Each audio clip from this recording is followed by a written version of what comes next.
السلام علیکم دوستو، خدا تم پر رحم تو کرتا ہے ہر شخص کی اصلیت دکھا کر، مگر مسئلہ یہ ہے کہ تم خود پہ خود ہی رحم نہیں کرتے۔ کتنا بے سکون ہو جاتا ہے انسان جب کسی کو کھو بھی نہیں سکتا اور اس کا ہو بھی نہیں سکتا۔ دوستو، عبادت کوئی دلیل نہیں، معاملات سے پتہ چلتا ہے کہ خدا کا خوف ہے کہ نہیں۔ خوبصورتی صرف آنکھوں کو متاثر کرتی ہے، لیکن شخصیت سیدھا دل پہ قبضہ جما لیتی ہے۔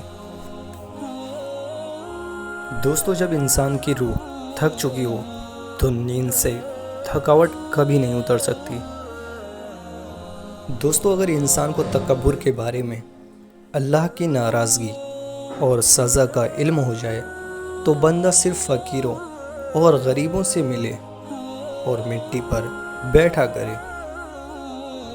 یہ خاموشی جو اب کے گفتگو کے بیچ ٹھہری ہے، یہی ایک بات ساری گفتگو میں سب سے گہری ہے۔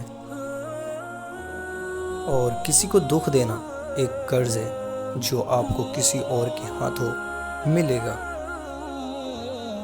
دوستو، کھانا ہو یا محبت، کسی کو اگر زیادہ دے دو تو وہ ادھورا چھوڑ دیتا ہے۔